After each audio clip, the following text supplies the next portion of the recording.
High സുഹൃത്തുക്കളെ, I+ training സൊല്യൂഷൻസിന്റെ പുതിയൊരു ക്ലാസ്സിലേക്ക് ഏവർക്കും സ്വാഗതം. ഇന്ന് നമ്മൾ ചർച്ച ചെയ്യുന്നത് കേരള വിദ്യാഭ്യാസ ഭരണ സംവിധാനത്തെ കുറിച്ചാണ്. നമുക്കറിയാം, കേരള വിദ്യാഭ്യാസ ഭരണ സംവിധാനം എന്ന് പറയുമ്പോൾ നമ്മുടെ പൊതുഭരണത്തിന്റെ ഭാഗമായിട്ടാണ് നിൽക്കുന്നത്. പൊതുഭരണം, പബ്ലിക് അഡ്മിനിസ്ട്രേഷൻ. എന്താണ് പൊതുഭരണം എന്ന് പറയുന്നത്? പൊതുഭരണം എന്നാൽ ഗവൺമെന്റിന്റെ ഭരണത്തെ സംബന്ധിക്കുന്നത് എന്നാണ് എൻ ഗ്ലാഡൻ, അതായത് ഒരു പാശ്ചാത്യ ചിന്തകനാണ് ഗ്ലാഡൻ എന്ന് പറയുന്നത്. അദ്ദേഹത്തിന്റെ ഒരു നിർവചനമാണ് ഇത്. അപ്പൊ അതൊന്ന് ഓർത്തിരിക്കുക. ഗ്ലാഡന്റെ ഒരു നിർവചനം, വിദ്യാഭ്യാസത്തെ പൊതുഭരണത്തെ കുറിച്ചുള്ള ഗ്ലാഡന്റെ നിർവചനമാണ് പൊതുഭരണം എന്നാൽ ഗവൺമെന്റ് ഭരണത്തെ സംബന്ധിക്കുന്നത് എന്ന് പറഞ്ഞിരിക്കുന്നത്. ഇതിൽ നിന്ന് നമുക്ക് പൊതുഭരണത്തിന്റെ പ്രധാന മേഖല എന്ന് പറയുമ്പോൾ ഗവൺമെന്റ് ഭരണം, പൊതുഭരണം എന്ന് പറയുമ്പോൾ ഗവൺമെന്റിന്റെ ഭരണം, അതിനെയാണ് നമ്മൾ പൊതുഭരണം എന്ന് പറയുന്നത്. അപ്പൊ രാജ്യത്ത് നിലവിലുള്ള നിയമങ്ങളും അതേപോലെ തന്നെ ഗവൺമെന്റിന്റെ നയപരിപാടികളും വികസന പദ്ധതികളും നടപ്പാക്കുന്നതിന് ഭൗതിക സാഹചര്യങ്ങളും മനുഷ്യ വിഭവവും ഫലപ്രദമായി വിനിയോഗിക്കുന്നതിനെയാണ് പൊതുഭരണം എന്ന പേരിൽ അറിയപ്പെടുക. അപ്പൊ നമുക്കറിയാം, കേരളത്തെ സംബന്ധിച്ചിടത്തോളം കേരളത്തിന്റെ പൊതുഭരണം എന്ന് പറയുമ്പോൾ സർക്കാരുകളാണ്, ഗവൺമെന്റുകളാണ്. അപ്പോൾ ഒരുപക്ഷെ നമ്മൾ മുഖ്യമന്ത്രിയുടെ പേരിട്ട് ചിലപ്പോൾ നമ്മൾ ആ ഗവൺമെന്റിനെ വിളിക്കും, അല്ലെ? അപ്പോൾ ഇവിടെ പിണറായി വിജയൻ സർക്കാർ എന്ന് പറയും, അല്ലെങ്കിൽ കരുണാകരൻ സർക്കാർ ഉണ്ടായിരുന്നു, അല്ലെങ്കിൽ ഉമ്മൻചാണ്ടി സർക്കാർ എന്ന് പറയും. കാരണം എന്താണ്? അതിന്റെ തലവൻ, ആ പൊതുഭരണത്തിന്റെ തലവനായിരിക്കുന്നത് മുഖ്യമന്ത്രിയാണ്. അതുകൊണ്ടാണ് നമ്മൾ ആ പേരിലൊക്കെ അറിയപ്പെടുക. ഏതായാലും രാജ്യത്തെ നിലവിലുള്ള നിയമങ്ങളും ഗവൺമെന്റിന്റെ നയപരിപാടികളും വികസന പദ്ധതികളും നടപ്പാക്കുന്നതിനും അതേപോലെ തന്നെ ഭൗതിക സാഹചര്യങ്ങളും മനുഷ്യ വിഭവങ്ങളും ഒക്കെ ഫലപ്രദമായിട്ട് വിനിയോഗിക്കുവാനായിട്ടുള്ള സംവിധാനത്തെയാണ് നമ്മൾ പൊതുഭരണം എന്ന് പറയുക. അപ്പോൾ ഗവൺമെന്റ് സ്ഥാപനങ്ങളെല്ലാം പൊതുഭരണത്തിന്റെ ഭാഗമായിട്ട് നിൽക്കുന്നതാണ്.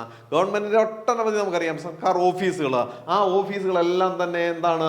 പൊതു സ്ഥാപനങ്ങള്, മൊത്തം പൊതുഭരണത്തിന്റെ സംവിധാനത്തിന്റെ ഭാഗമായിട്ടാണ് നിലനിൽക്കുന്നത്. അപ്പൊ ഏതൊരു സർക്കാർ സ്ഥാപനം നമ്മൾ നോക്കിയാലും അത് പൊതുഭരണത്തിന്റെ ഭാഗമായിട്ടായിരിക്കും.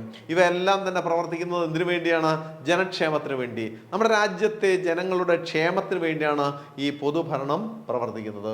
ആ പൊതുഭരണത്തിന്റെ പ്രാധാന്യം എന്ന് പറയുമ്പോൾ എന്തൊക്കെ കാര്യങ്ങൾക്കാണ് പൊതുഭരണം എന്ന് പറയുന്നത്? ചുരുക്കി നമുക്ക് നോക്കാം.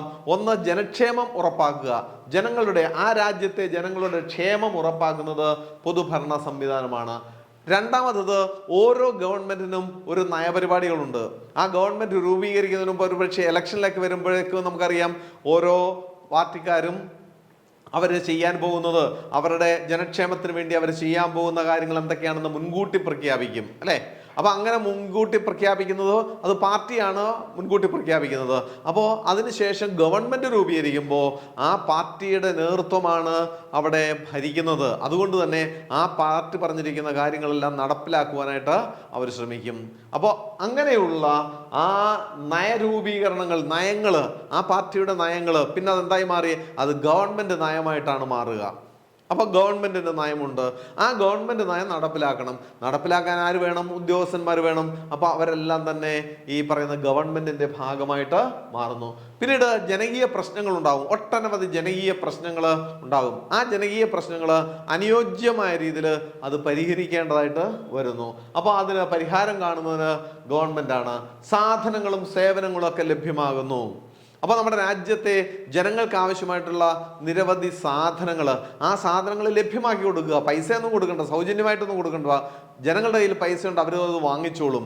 അഥവാ അങ്ങനെ വാങ്ങിക്കാൻ നിവൃത്തിയില്ലാതെ വരുന്ന ആളുകളെ സംരക്ഷിക്കേണ്ട ബാധ്യതയും ആർക്കുണ്ട്? അവിടെ ഗവൺമെന്റിന് ഉണ്ട്. അതുകൊണ്ടാണ് ഗവൺമെന്റ് സൗജന്യമായ രീതിയിൽ റേഷൻ സംവിധാനങ്ങൾ, ഇന്ത്യ ഗവൺമെന്റ് റേഷൻ സാധനങ്ങൾ കൊടുക്കുന്നു, അല്ലെങ്കിൽ സംസ്ഥാന ഗവൺമെന്റിന്റെ പങ്കാളിത്തത്തോടുകൂടി റേഷൻ ന്യായവിലയ്ക്ക് സാധനങ്ങൾ ലഭ്യമാകുന്നു. നമുക്കറിയാം മാവേലി സ്റ്റോറുകൾ.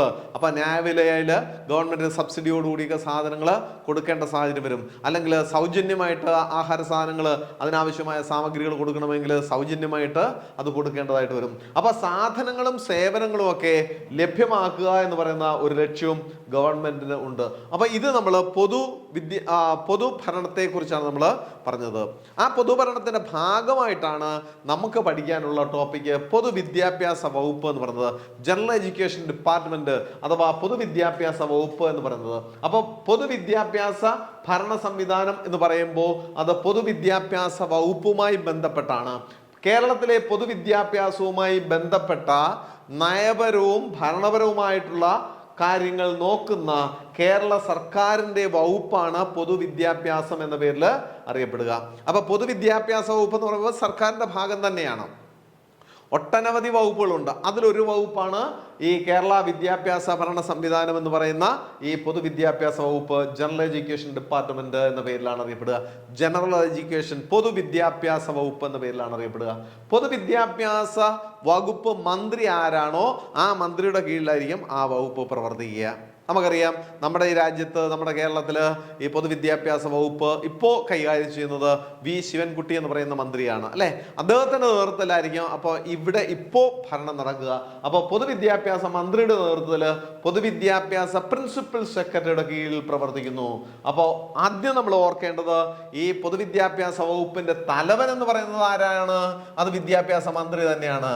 പക്ഷേ ആ മന്ത്രി എന്ന് പറയുമ്പോൾ എന്താണ് നമുക്കറിയാം, ഗവൺമെന്റിന്റെ തലവനായിട്ട് അവിടെ പ്രവർത്തിക്കുന്ന മന്ത്രി. പക്ഷേ അതിന് താഴോട്ട് മൊത്തം എന്താണ്? ഉദ്യോഗസ്ഥരാണ് വേണ്ടത്. ആ ഉദ്യോഗസ്ഥന്മാരിൽ ഏറ്റവും പ്രഥമമായിട്ടുള്ള ആരാണ്? അതാണ് പ്രിൻസിപ്പൽ സെക്രട്ടറി, പൊതുവിദ്യാഭ്യാസ പ്രിൻസിപ്പൽ സെക്രട്ടറി. ഔദ്യോഗിക തലത്തിൽ ഇദ്ദേഹമാണ് ഏറ്റവും ഉയർന്ന ആള്, പൊതുവിദ്യാഭ്യാസ സെക്രട്ടറി. പക്ഷേ പൊതുവിദ്യാഭ്യാസ സെക്രട്ടറിക്ക് മുകളിൽ ആരാണ്? പൊതുവിദ്യാഭ്യാസ വകുപ്പ് മന്ത്രി. അപ്പോൾ ഗവൺമെന്റ് ഒരു തീരുമാനമെടുക്കുന്നു, മന്ത്രിസഭ ഒരു തീരുമാനമെടുക്കുന്നു. അങ്ങനെയാണെങ്കിൽ ഉടനടി അത് നടപ്പിലാക്കുവാനായിട്ട് ഉത്തരവാദിത്തപ്പെട്ട ആളാരാണ്? പൊതുവിദ്യാഭ്യാസ സെക്രട്ടറിയാണ്. ഏതെങ്കിലും വിദ്യാഭ്യാസ മേഖലയിൽ ഒരു പ്രശ്നത്തെക്കുറിച്ച് ഗവൺമെന്റിന്റെ ശ്രദ്ധയിൽപ്പെടുത്തണം എന്ന് പറയുമ്പോൾ അവിടെ മന്ത്രിസഭയുടെ മുമ്പിലേക്ക് കൊണ്ടുവരണം, അല്ലെങ്കിൽ മന്ത്രിയുടെ മുമ്പിലേക്ക് കൊണ്ടുവരണം. ആരാണ് ആ കാര്യങ്ങൾ അറിയിക്കുക? പൊതുവിദ്യാഭ്യാസ പ്രിൻസിപ്പൽ സെക്രട്ടറിയാണ്. അപ്പൊ ആര് തമ്മിലാണ് കമ്മ്യൂണിക്കേഷൻ നടക്കുന്നത്? ഡയറക്റ്റ് കമ്മ്യൂണിക്കേഷൻ നടക്കേണ്ടത് ആര് തമ്മിലാണ്?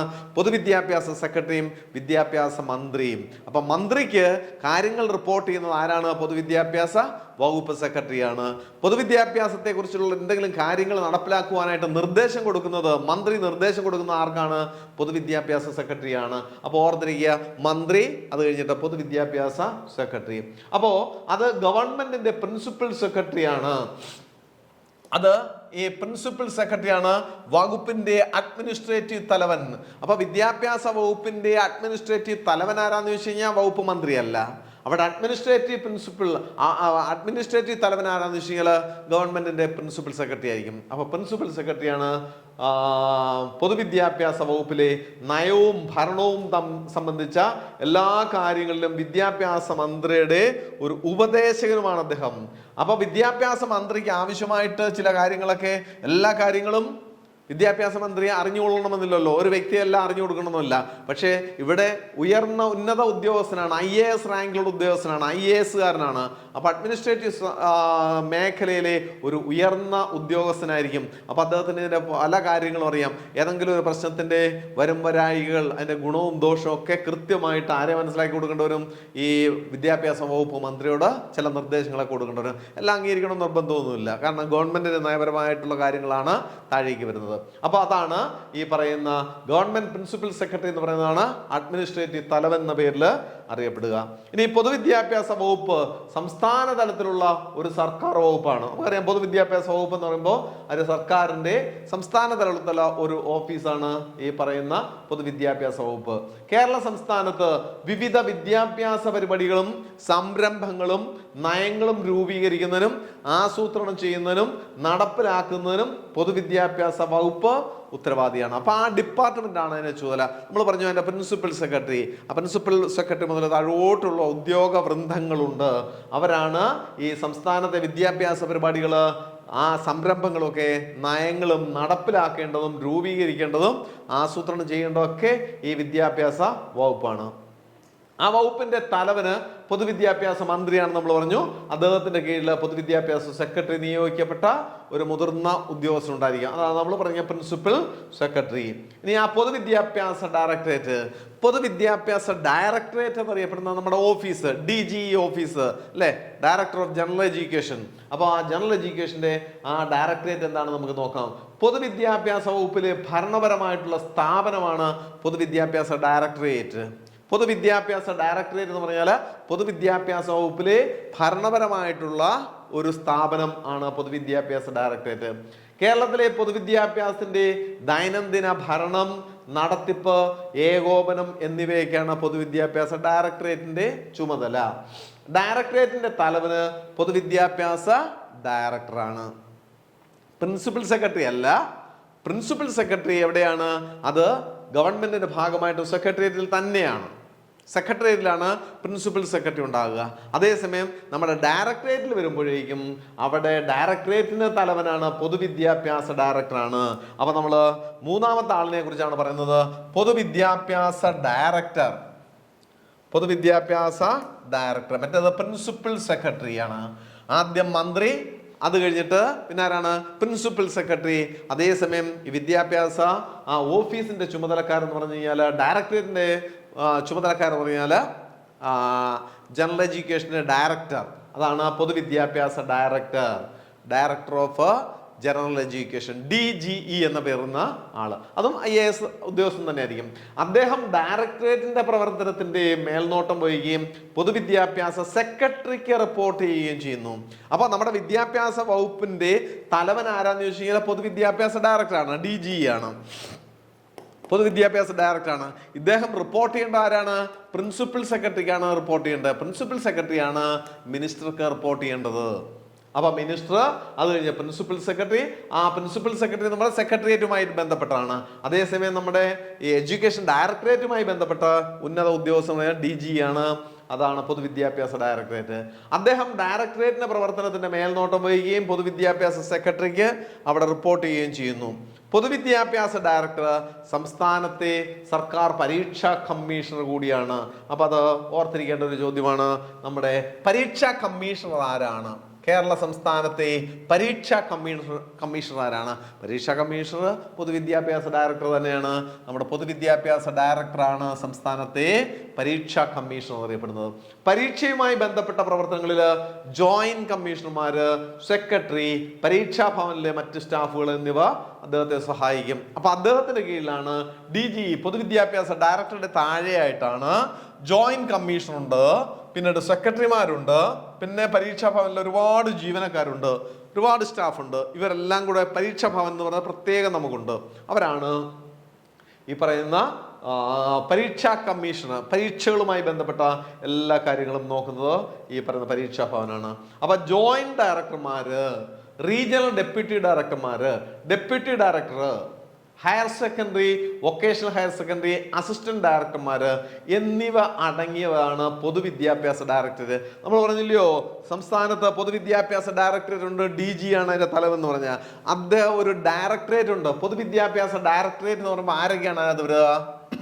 പൊതുവിദ്യാഭ്യാസ ഡയറക്ടർ താഴെ ജോയിന്റ് ഡയറക്ടർമാരുണ്ട്, പിന്നീട് പ്രാദേശികമായിട്ട് റീജിയണൽ ആയിട്ട് ഡെപ്യൂട്ടി ഡയറക്ടർമാരുണ്ട്, RDDമാരുണ്ട്, പിന്നീട് ഓരോ ജില്ലകളിലും ഡെപ്യൂട്ടി ഡയറക്ടർമാരുണ്ട്, DDD ഉണ്ട്, വിദ്യാഭ്യാസ ഉപഡയറക്ടർമാര്, ഡെപ്യൂട്ടി ഡയറക്ടർമാരുണ്ട്, പിന്നീട് higher secondary, vocational higher secondary assistant ഡയറക്ടർമാരുണ്ട്, AD, അസിസ്റ്റന്റ് ഡയറക്ടർമാര് ഹയർ സെക്കൻഡറിയുടെയും വൊക്കേഷണൽ ഹയർ സെക്കൻഡറിയുടെ ഒക്കെ അവരടങ്ങിയ. അപ്പോൾ ജില്ലയിലെ വിദ്യാഭ്യാസ ഉയർന്ന ഓഫീസർമാര്, ഡെപ്യൂട്ടി ഡയറക്ടർ ഓഫ് എഡ്യൂക്കേഷൻ, വിദ്യാഭ്യാസ ഉപഡയറക്ടറും ADയും അതേപോലെ തന്നെ റീജിയണൽ ഡയറക്ടറും ഒക്കെ ചേർന്ന അങ്ങനെ 14 ജില്ലകളിലെയും കൂടെ ചേരുമ്പോൾ ആരോടൊപ്പം? DGOടൊപ്പം ചേരുമ്പോൾ അതിനെയാണ് നമ്മൾ എന്ത് വിളിക്കുന്നത്? പൊതുവിദ്യാഭ്യാസ ഡയറക്ടറേറ്റ്. പൊതുവിദ്യാഭ്യാസ ഡയറക്ടറേറ്റിൽ ഒരു മീറ്റിംഗ് വിളിക്കുമ്പോൾ ആരവിടെ വേണ്ടി വരും? ഈ പറയുന്ന ജില്ലയിലെ ഏറ്റവും മികച്ച വിദ്യാഭ്യാസ ഉദ്യോഗസ്ഥന്മാരായ DGയും RDDയും ADയും ഒക്കെ ഉണ്ടായിരിക്കണം. അപ്പൊ അങ്ങനെയാണ് ഈ വിദ്യാഭ്യാസ ഡയറക്ടറേറ്റ്. വകുപ്പിന്റെ നടത്തിപ്പിലും മേൽനോട്ടത്തിലും ഡയറക്ടറെ സഹായിക്കുന്നതിന് നിരവധി ജോയിന്റ് ഡയറക്ടർമാരുണ്ടായിരിക്കും. നമ്മൾ DGE എന്നറിയപ്പെടുന്നു.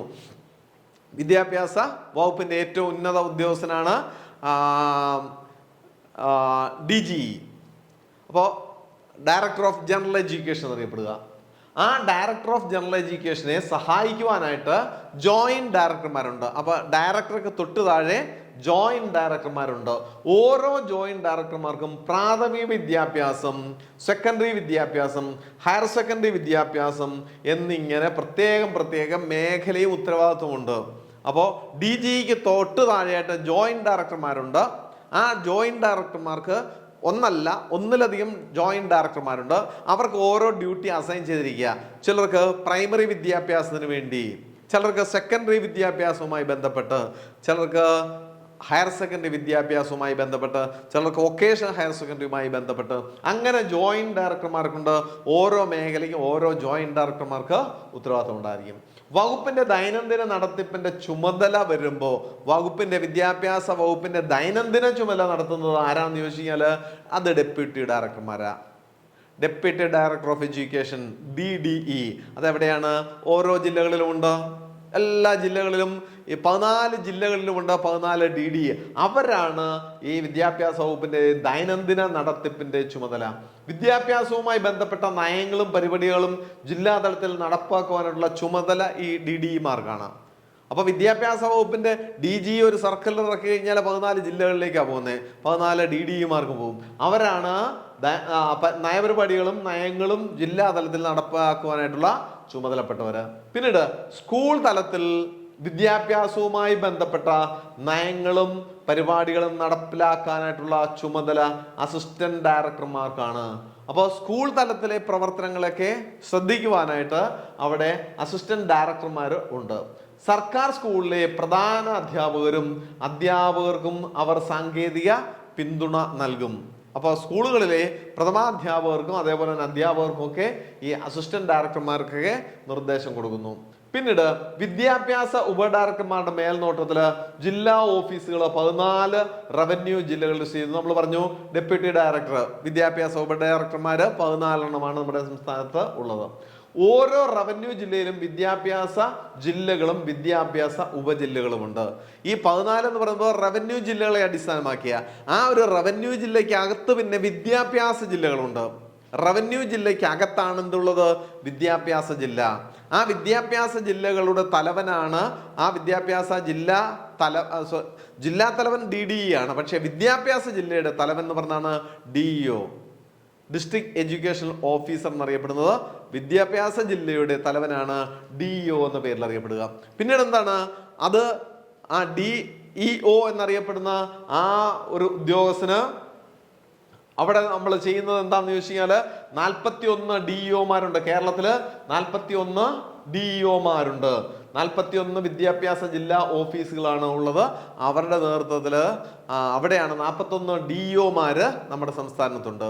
അവരാണ് പ്രധാനമായിട്ട് ഹൈസ്കൂളുകളുടെ കാര്യങ്ങളാണ് അവരെ നോക്കുന്നത്. ഹൈസ്കൂളിലെ ഹൈസ്കൂളുകൾ അതേപോലെ തന്നെ നമ്മുടെ ടീച്ചർ എഡ്യൂക്കേഷൻസ് അങ്ങനെയുള്ള സ്ഥാപനങ്ങളൊക്കെ DEO-മാരാണ് നടക്കുന്നത്. എന്നാൽ ഒരു ജില്ലയിൽ നിരവധി വിദ്യാഭ്യാസ ജില്ലകൾ കുറച്ചുണ്ടാകും. അതേപോലെ തന്നെയാണ് ഉപജില്ലാ വിദ്യാഭ്യാസ ഓഫീസർമാരുണ്ട്, ഉപജില്ലകളുണ്ട്. ഉപജില്ലകൾ നമ്മുടെ സംസ്ഥാനത്ത് 163 ഉപജില്ലകളാണുള്ളത്. സംസ്ഥാനത്ത് 63 ജില്ലകളുണ്ട്, 163 ഉപജില്ലകളുണ്ട്. ഉപജില്ലാ വിദ്യാഭ്യാസ ഓഫീസർമാർ എന്ന് പറയുന്നതാണ് നമ്മുടെ AEO-മാര്, അസിസ്റ്റന്റ് എഡ്യൂക്കേഷൻ ഓഫീസർമാര്. അപ്പോൾ 163 അസിസ്റ്റന്റ് എഡ്യൂക്കേഷൻ ഓഫീസർമാരുണ്ട്. അവരാണ് വിദ്യാഭ്യാസ ഉപജില്ലാ ഓഫീസർമാരാണ്. അസിസ്റ്റന്റ് എഡ്യൂക്കേഷൻ ഓഫീസർ, ഉപജില്ലാ വിദ്യാഭ്യാസ ഓഫീസർമാര്. വിദ്യാഭ്യാസ ഓഫീസർമാര് ജില്ലാ തലത്തില് 2 3 എത്രയാണോ ഓരോ ജില്ലകളിലുമുണ്ട്. ഉപജില്ലകൾ അതിനേക്കാൾ കൂടുതലായിരിക്കും. അപ്പൊ ഏറ്റവും താഴെ സ്കൂളുകളെ ക്രമീകരിക്കാൻ ഏകോപിപ്പിക്കുവാനായിട്ട് ഉപജില്ലകൾ എന്ന് പറയുമ്പോൾ ആ ഉപജില്ലാ വിദ്യാഭ്യാസ ഓഫീസറുടെ പരിധിയിൽ വരുന്നത് ആ ഉപജില്ലയിലുള്ള പ്രൈമറി വിദ്യാലയങ്ങളാണ്.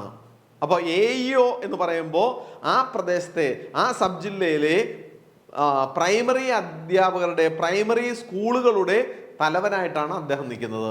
ആ പ്രദേശത്ത് ഒരു ഹൈസ്കൂൾ ഉണ്ടെങ്കിൽ അവിടെ ഉപജില്ലാ വിദ്യാഭ്യാസ ഓഫീസർക്ക് അവിടെ കാര്യമായ റോളില്ല.